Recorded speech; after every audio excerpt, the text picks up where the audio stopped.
berkaitan dengan AES, iaitu berkaitan dengan soal perjanjian konsesi yang diklasifikasikan sebagai rahsia rasmi kerajaan. Ini satu yang sangat tidak wajar apabila perjanjian yang berkaitan antara dua syarikat dengan kerajaan yang membabitkan projek pemasangan dan pelaksanaan kamera AES dijadikan sebagai dokumen rahsia rasmi. Sedangkan ini tidak membabitkan isu-isu keselamatan negara antara negara kita dengan pihak luar dan sebagainya, tetapi dia hanya membabit antara kerajaan dengan dua syarikat, dan dia menyentuh soal kepentingan rakyat dan negara. Jadi sebab itu saya minta sebelum due diligence dibuat untuk proses pengambil alihan ini, saya dipahamkan tadi oleh Timbalan Menteri Pengangkutan di luar Dewan ini, due diligence itu masih belum berjalan dan dia akan dilaksanakan oleh pihak Kementerian Keuangan, diberitahu kepada saya di pintu keluar tadi. Oleh sebab itu, sebelum pelaksanaan due diligence itu dibuat, kerajaan harus membentang kepada Parlimen ini perjanjian konsesi yang telah pun mereka buat, sebab ini amat penting untuk Parlimen juga membuat penilaian terhadap perjanjian, serta apabila due diligence itu dibuat dan kerajaan memutuskan untuk jumlah pengambil alihan, kos pengambil alihan nanti itu boleh dilihat secara telus oleh Parlimen. Maksud saya ialah bila pengambil alihan itu dibuat nanti, dia akan membabitkan kos pembayaran. Contoh, apabila sebab saya lihat bahawa dalam hal ini dia bukan sahaja pengambil alihan, tetapi pengingkaran kerajaan terhadap perjanjian. Tersebut, sebab perjanjian tersebut telah pun memeteraikan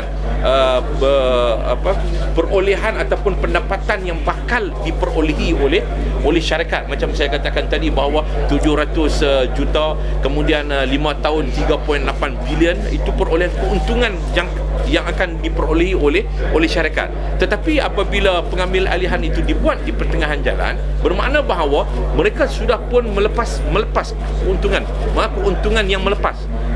yang hilang, keuntungan yang bakal hilang. Sebab itu contoh saya ialah apabila dibatalkan projek Jambatan Bengkok, kerajaan terpaksa membayar lebih daripada 200 juta kepada syarikat, kalau tak silap saya, Gerbang Perdana, akibat daripada kerajaan sendiri membatalkan. Begitu juga apabila projek incinerator di Broga dibatalkan, apabila mahkamah membuat keputusan dan dibatalkan, dan pembatalan itu membabitkan pembatalan yang berkaitan dengan perjanjian kerajaan. Kerajaan terpaksa bayar pampasan kepada syarikat itu 500 juta. Sedangkan projek tak berjalan. Samalah seperti mana pemasangan ataupun operasi kamera AES ini, apabila mereka sudah hilang keuntungan, hilang pendapatan, maka sudah tentu kerajaan akan bayar. Jadi kita nak tahu apa bentuk perjanjian, kenapa nak dirahsiakan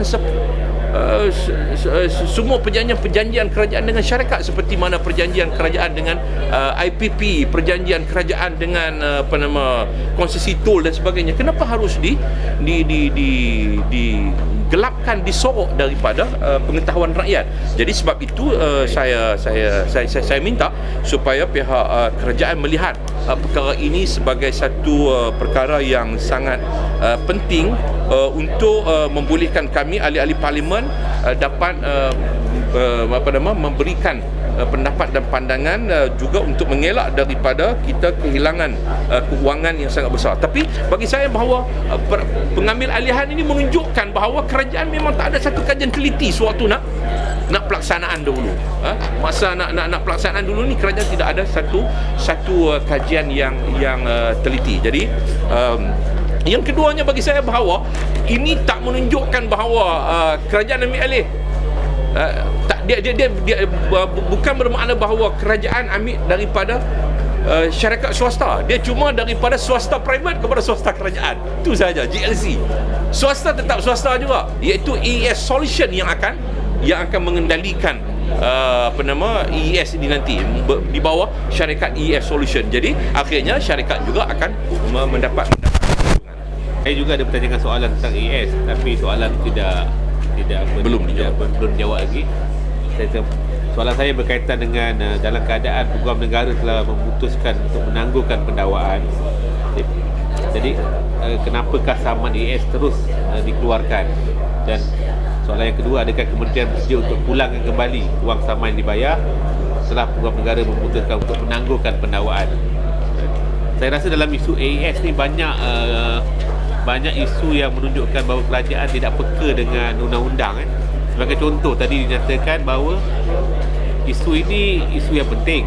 Berapa kerajaan membelanjakan wang ganti rugi kepada syarikat yang ni, patutnya dia dikemukakan kepada ahli parlimen, butiran perjanjian. Tadi Tuan Haji Mas Abu kata, Tuan Mahfuz mengatakan bahawa akan ada bayar ganti rugi. Sebenarnya ini juga perjanjian yang terwujud dalam perjanjian yang berkaitan dengan berkaitan dengan Lebuh Raya Utara Selatan ni. Dalam perjanjian itu ada diwujudkan sekiranya kerajaan ambil alih daripada syarikat swasta ini, kerajaan akan terpaksa bayar juga jumlah kutipan tol yang belum lagi dikutip untuk baki perjanjian. Jadi kita khawatir clause yang sama ada dalam perjanjian ini. Mana berapa tahun dia dapat kutip AES ini, allowance itu. Jadi kalau diberhentikan dalam sebelum tarikh matang perjanjian, mungkin kerajaan kena bayar berapakah keuntungan yang belum lagi dikutip itu. Kita khawatir ada clause itu. Sebab tu kita minta supaya didedahkan butiran perjanjian ini. Yang keduanya, tindakan untuk nak blacklist ini. Ini satu tindakan yang bertentangan dengan undang-undang. Bila kita keluarkan satu saman, tidak secara automatik orang itu bersalah. Dia patutnya harus dibuktikan bersalah dulu. Orang itu ada hak untuk pertahankan diri. Jadi apabila kita dah blacklist awal-awal lagi, ia menunjukkan bahawa kerajaan ini menganggap orang yang dikeluarkan AES ni automatik salah. Ini satu prosedur yang bertentangan dengan prinsip undang-undang. Jadi ini juga harus kita harap kerajaan tidak meneruskan blacklist ini. Blacklist mestilah setelah ada keputusan mahkamah. Hanya mahkamahnya yang boleh mengarahkan blacklist ini. Tak boleh sesuatu penyerahan hitam ini dilakukan sebelum proses undang-undang berakhir. Itu yang saya harap kerajaan harus